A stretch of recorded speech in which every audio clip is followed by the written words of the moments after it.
Nos alegra mucho saludarte y te damos la bienvenida a tu programa Me Gustaría Saber, en donde damos respuestas a preguntas que nos hacen acerca de temas bíblicos y otras preguntas también acerca de temas espirituales. Nosotros investigamos tratando de dar solución y satisfacer cada una de esas inquietudes. Por favor, si usted tiene preguntas de este carácter, escríbanos a tv@suntv.org. a tv@suntv.org. Pueden verlo allí en pantalla, nuestro correo electrónico, y con todo gusto vamos a ir respondiendo cada una de las preguntas que van llegando de acuerdo a nuestras posibilidades y el conocimiento que Dios nos permite obtener a través de su palabra.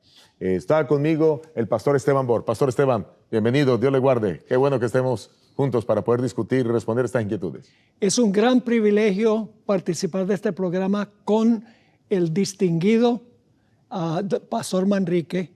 No soy digno. Gracias, pastor, de que podamos juntos trabajar. Y bueno, estamos felices ahora. Vamos a comenzar a responder las preguntas, pero antes de hacerlo, siempre debemos comenzar con una palabra de oración. Así que, por Amén. favor, acompáñennos. Vamos a orar. Querido Padre, te pedimos sabiduría del cielo, oh Padre de amor, para que podamos responder cada una de las inquietudes. Toca a cada persona que nos escucha, sin importar cuál sea el dispositivo desde el cual nos ves, Señor. Y permite que estas preguntas puedan traer, Señor, guía, dirección, a través de tu palabra, Señor, a través también del espíritu de profecía, para que de esta manera, oh Padre, podamos prepararnos en esta tierra para la eternidad. Así que bendícenos al panel que estamos aquí también, danos tu dirección, tu espíritu, en el nombre de Jesús te lo pedimos, amén, amén. Amén. Bueno, pastor, vamos entonces a comenzar a responder las preguntas. La primera pregunta para hoy viene desde un hermoso país, el país de Guatemala. Hola, pastores, les saluda Marco Colop desde Guatemala. Hace unos días, dice él, me surgió una duda. ¿Por cuántos días o tiempo durará en caer las 7 postreras plagas del Apocalipsis? Ya que luego de estas viene el retorno de Jesucristo. Gracias por el excelente programa que es de gran ayuda para comprender temas tan interesantes. Así que, bueno, pastor, ¿cuánto durarán las 7 postreras plagas? Una pregunta excelente. ¿Qué respuesta tenemos aquí para nuestro hermano y amigo Marco Colop? No sabemos exactamente cuánto tiempo durarán las 7 postreras plagas. Ajá. Tal vez debemos, en primer lugar, decir que las plagas caen poco después de cerrarse la puerta de la gracia. Es decir, ya todos los casos están decididos, se cierra la puerta de la gracia y empieza el gran tiempo de angustia. Ahora, ¿cuánto tiempo va a durar ese tiempo de angustia antes de la segunda venida de Jesús? La Biblia no especifica cierta cantidad de tiempo específico. Correcto. Pero tenemos algunos textos donde nos da una idea de que no va a durar indefinidamente. Ahora, lo primero que necesitamos ver es que las plagas no son para los fieles de Dios que han sido sellados. Las plagas son para los que permanecen en la Babilonia espiritual. Tal vez podemos comenzar leyendo Apocalipsis 18. Ok, pastor. Apocalipsis 18, y vamos a leer los versículos 1 hasta el versículo 6. Apocalipsis A ver, 18, pastor, versículo si 1 al puede leer versículo 6. Claro que sí, pastor. Dice Apocalipsis 18, 1 al 6. Versículo 1. Después de esto vi a otro ángel descender del cielo con gran poder, y la tierra fue alumbrada con su gloria. Versículo 2. Y clamó con voz potente diciendo, ha caído la gran Babilonia, y se ha hecho habitación de demonios y guarida de todo espíritu inmundo, y albergue de toda ave inmunda y aborrecible. Versículo 3.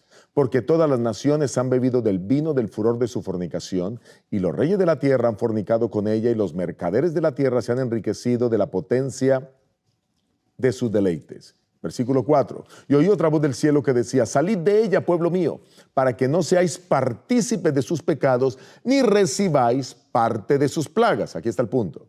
Versículo 5. Porque sus pecados han llegado hasta el cielo y Dios se ha acordado de sus maldades. Versículo 6. Dadle a ella como ella os ha dado, y pagadle doble según sus obras. El cáliz en que ella preparó bebida, prepararle a ella el doble. Ahora, ¿cuál es el punto clave de este pasaje en lo que respecta a las plagas? ¿Las plagas para quién son? Bueno, en este caso, para Babilonia. Para Babilonia. ¿Qué va a pasar con muchos que están en Babilonia antes que caigan las plagas? El Señor les dirá en el versículo 4, salid de ella, pueblo mío, para que no reciban sus plagas. Bueno, si no van a recibir las plagas, entonces Correcto. las plagas son para Babilonia. Así que está la invitación de salir de Babilonia. Por supuesto. ¿Verdad? Por supuesto. Y Babilonia se compone del dragón, la bestia, el falso profeta, los reyes, los comerciantes, etcétera, que no aceptan el mensaje de Dios. Ahora, la pregunta es, ¿cuánto tiempo van a durar las plagas? Vamos a Mateo 24. Mateo 24 y el versículo 21 y 22 habla de la gran tribulación final, del tiempo de angustia o el periodo cuando están cayendo las plagas. Mateo capítulo 24, versículo 21 al 22. Dice el verso 21, porque habrá entonces gran tribulación, cual no la ha habido desde el principio del mundo hasta ahora, ni la habrá. Verso 22. Y si aquellos días no fuesen acortados, nadie sería salvo. Mas por causa de los escogidos, aquellos días serán acortados. Ahora, la gran tribulación va a durar un buen número de días. Pero dice que los días van a ser acortados. Es decir, significa que no va a durar la gran tribulación indefinidamente. Correcto. Va a haber un momento en que Dios va a decir, va a cortar el asunto, va a decir, ya no más. Ahora, el versículo 21 es paralelo a Daniel 12:1. Vamos a leer Daniel el capítulo 12 y el versículo 1. El contexto es que el rey del norte, que es el anticristo final, va a salir para tratar de destruir al pueblo de Dios. Pero ¿qué va a pasar en Daniel 12:1? Dice Daniel 12:1, en aquel tiempo se levantará Miguel, el gran príncipe que está de parte de los hijos de su pueblo, y será tiempo de angustia cual nunca fue desde que hubo gente hasta entonces. Pero en aquel tiempo será libertado tu pueblo, todos los que se hallen escritos en el libro.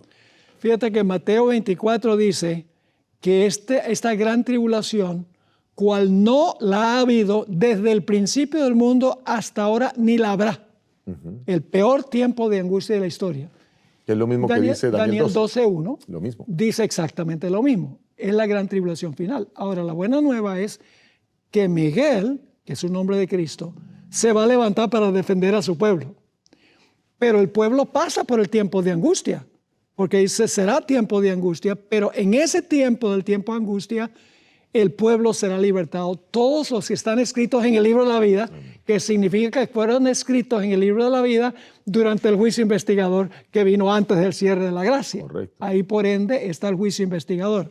Y por ende también están escritos en el libro de la vida, porque fueron declarados inocentes en el juicio. En el juicio, exactamente. Ahora, necesitamos también leer Isaías 26 y el versículo 19 al versículo 21. Isaías 26, 19 al 21. Esto está hablando del tiempo de angustia y la resurrección de los muertos. Ok, vamos a leer entonces Isaías 26, 19 y 21 en ese contexto, en la resurrección y el tiempo de angustia. Aquí está. Dice el verso 19, tus muertos vivirán, sus cadáveres resucitarán. Despertad y cantad, moradores del polvo, porque tu rocío es cual rocío de hortalizas y la tierra dará sus muertos. Aquí está hablando de resurrección. Correcto. La resurrección de los muertos. Luego dice el 20, anda, pueblo mío, entra en tus aposentos, cierra tras ti tus puertas, escóndete un poquito, por un momento, en tanto que pasa la indignación.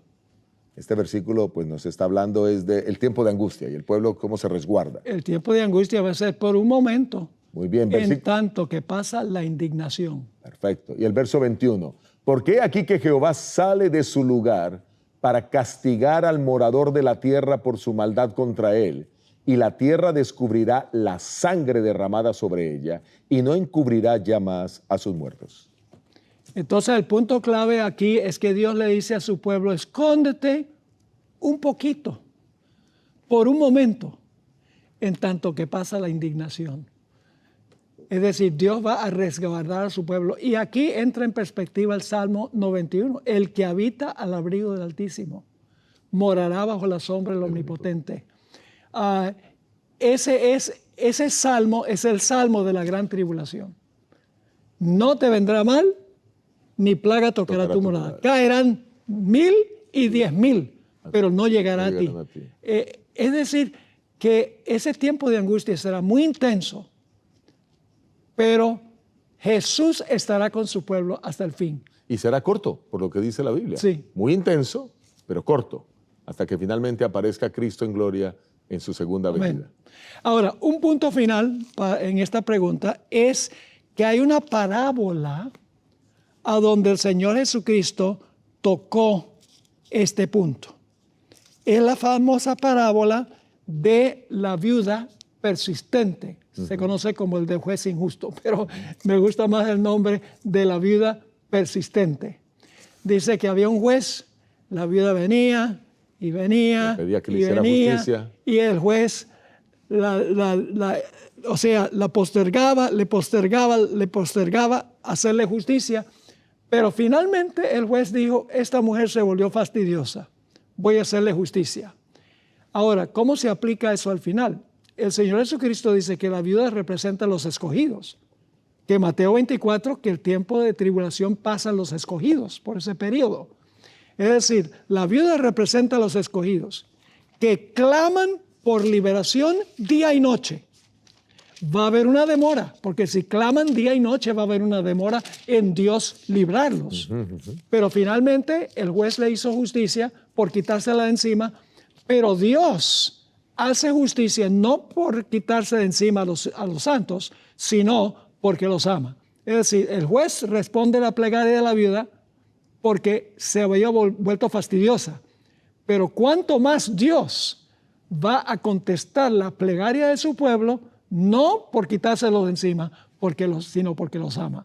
Es una comparación a manera de contraste. Y si alguien quiere leer la parábola con detalle, pues vaya a Lucas, el capítulo 18, del versículo 1 al versículo 8, y allí puede encontrarla. Y quiero quizás recitar las últimas palabras desde el versículo 6. Y dijo el Señor, oíd lo que dijo el juez injusto.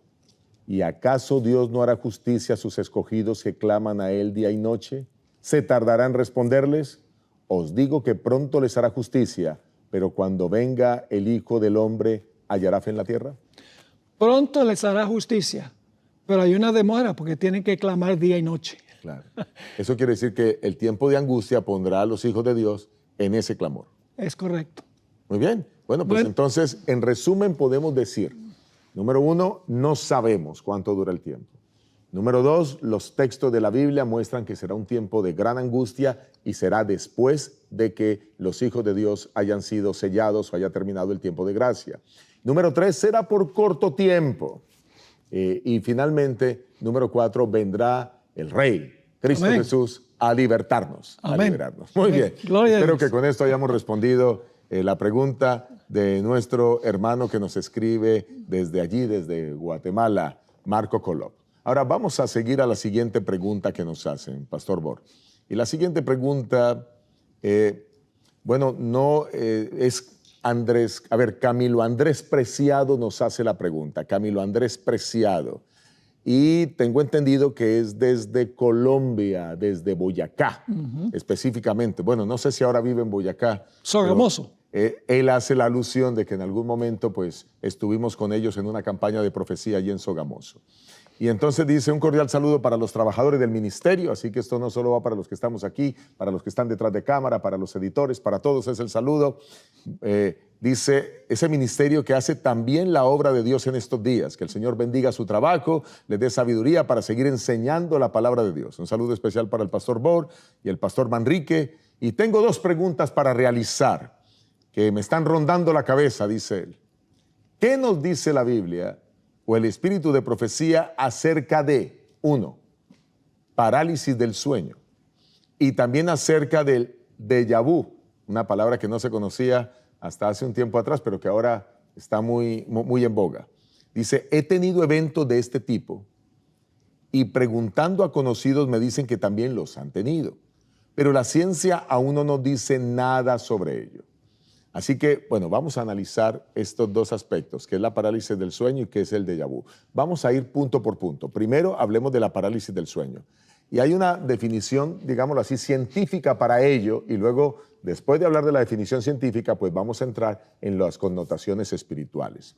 La parálisis del sueño es un fenómeno en el cual una persona, al quedarse dormida o al despertarse, se encuentra consciente pero incapaz de moverse o de hablar, aunque su cerebro ya está activo. A veces viene acompañada de sensación de una presencia maligna en la habitación, dificultad para respirar, alucinaciones visuales o auditivas, miedo intenso.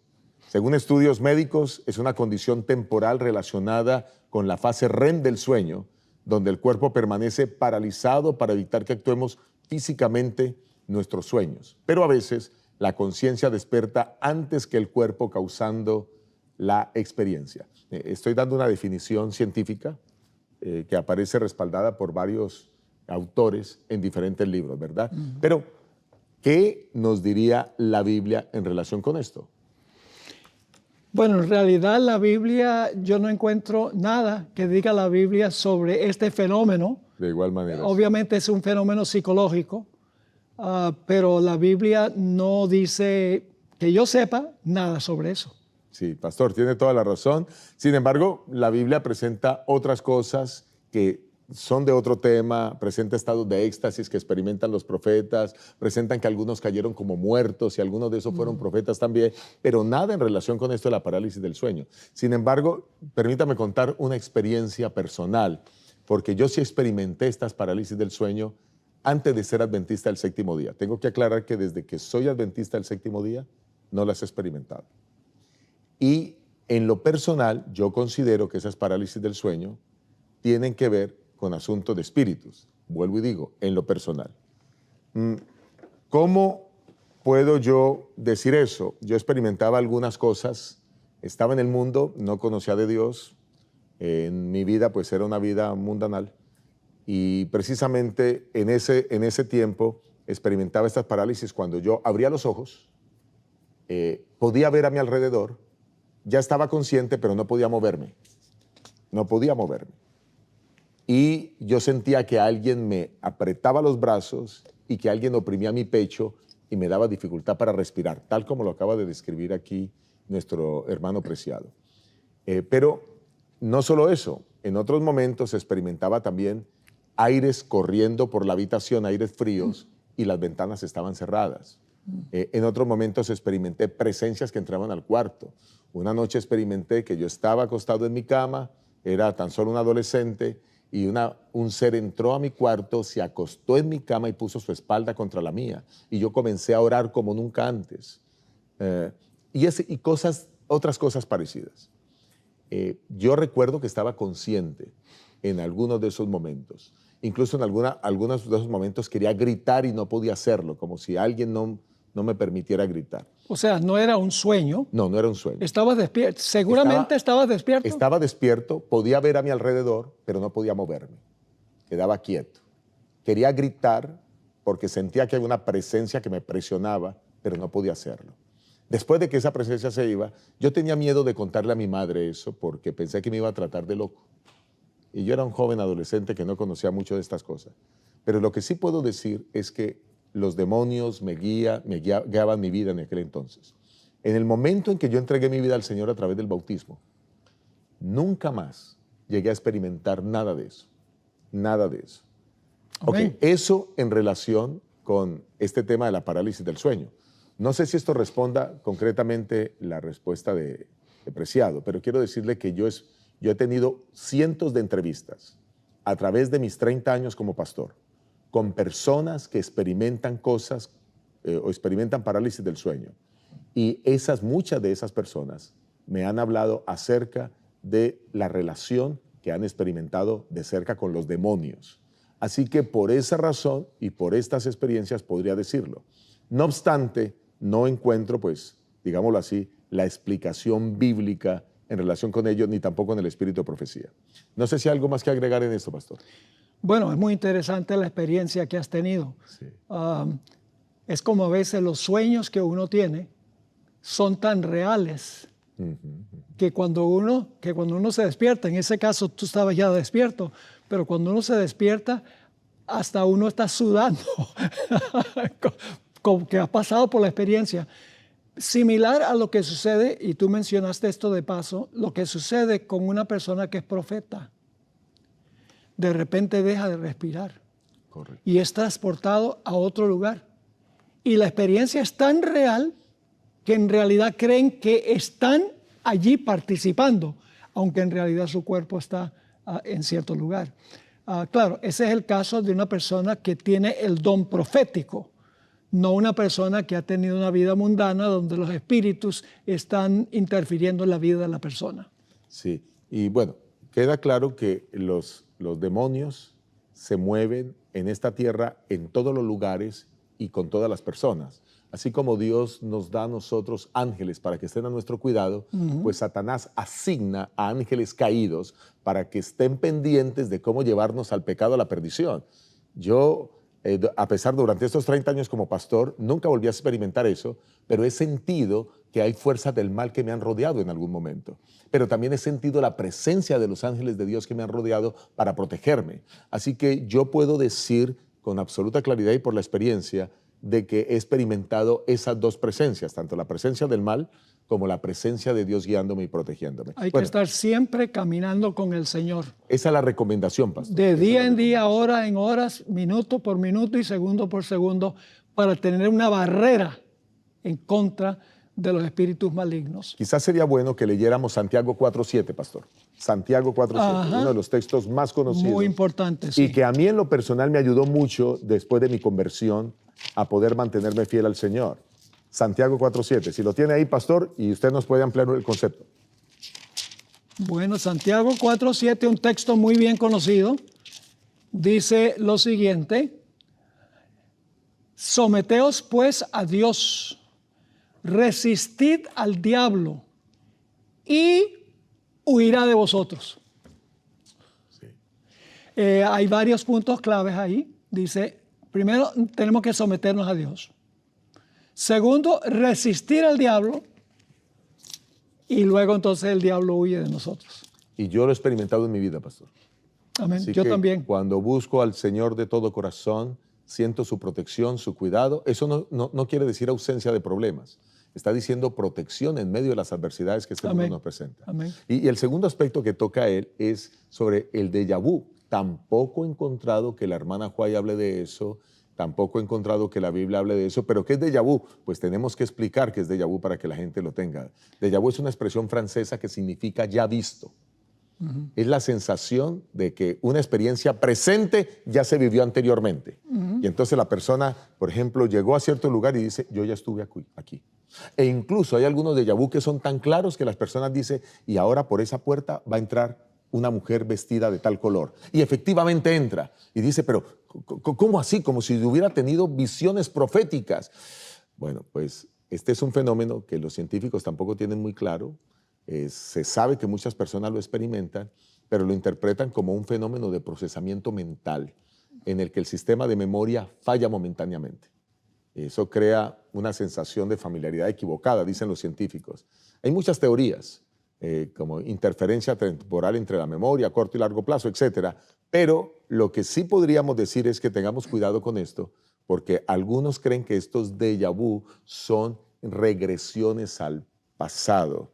Y entonces es poder, se combina esto con el concepto, la creencia oriental de la reencarnación, y es algo pues que nosotros no compartimos. Hay que tener mucho cuidado de ir a un psicoanalista, sí, porque usan métodos donde tratan de, bajo hipnosis, tratan de que la gente regrese en su mente a vidas anteriores, cosas que ocurrieron, y eso es directamente espiritismo. Y ir a vidas anteriores es simplemente a consultar a demonios que estuvieron guiando a personas en el pasado y que pueden hablarnos en relación con eso. Así que yo también creo que no se debe participar de eso. Amén. Bueno, hay mucho más que queríamos haber dicho, pero el tiempo se ha ido. Gracias por estar con nosotros. Escríbenos y con gusto responderemos tus preguntas. Dios te bendiga, Dios te guarde.